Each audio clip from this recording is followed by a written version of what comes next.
సీతారామయ్య గారు, రాజేష్ నాయుడు గారు, సోదరులు భరత్ రెడ్డి గారు, ఇక్కడ అభ్యర్థిగా నుంచుంటున్న మన కుటుంబ సభ్యురాలు మాధవి గారికి ఇవాళ కులాల వారీగా మతాల వారీగా విడగొట్టి వేరు చేద్దామని చూస్తూ ఉన్నారు. ఈ వేదిక మీద చూస్తేనే మీకు అర్థమవుతుంది.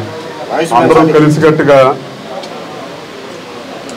కలిసికట్టుగా ఏ రకంగా ఉన్నాము, భవిష్యత్తులో కూడా మీతో పాటు అందరం మేము కలిసికట్టుగా ఉంటాం.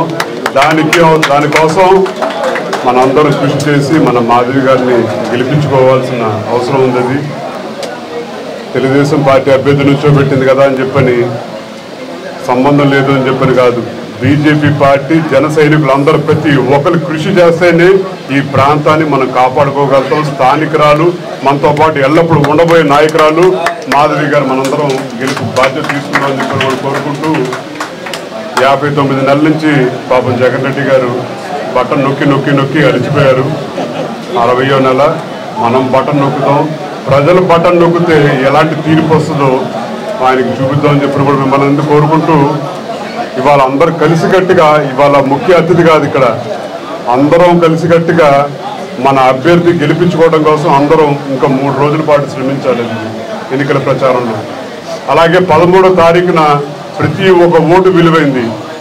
మన ఓటే కాదు, మనకు తెలిసిన వాళ్ళు ప్రతి ఒక్కరితో ఓటేయించుకోవాల్సిన అవసరం కూడా ఉందని చెప్పని కోరుకుంటూ, పార్టీలు కాదు ఇది పార్టీలు కూటమి అని చెప్పి అంటున్నాను. పార్టీల కూటమి కంటే కూడా ఇది ఒక ప్రజా కూటమి. ఇది ప్రజల అవసరం రీత్యా అందరూ కలిసారు. ఇది ప్రజల విషయం కొరకు ప్రజలు ఏదైతే కోరుకుంటూ ఉన్నారో అందరూ కలిసికట్టుగా పోరాడుతూ ఉన్నారు రాష్ట్రం అని చెప్పని. రాష్ట్రం కోసం ఇవాళ ఈ ఎన్నికల్లో మీరు ఇచ్చే తీర్పు భావితరాల భవిష్యత్తు నిర్ణయించబోతుందని చెప్పని కూడా మీ అందరినీ తెలియజేసుకుంటూ, మాకు స్ఫూర్తినిచ్చిన నాయకులు కీర్తిశేషులు వంగవీటి రంగా గారికి జోహార్ తెలియజేస్తూ,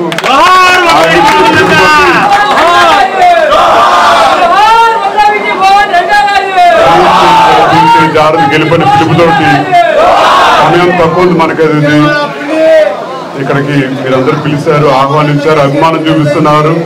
ఏ అభిమానంతో ఉత్సాహంతో వస్తున్నారో బయటికి. 13వ తారీఖున అలాగే మాధవి గారికి ప్రతి ఒక్కరు ఓటు వేయించాలి, తీసుకెళ్లి ఓటు వేయించి ప్రతి ఒక్కరు మీకు తెలిసి కూడా ఓటు వేయించమని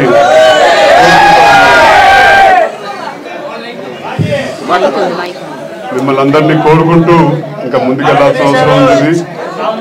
మరొకసారి మన అభ్యర్థి మాధవి గారికి మనందరం మద్దతు తెలియజేయాలని కూడా కోరుకుంటూ సెలవు తీసుకుంటా ఉన్నాను.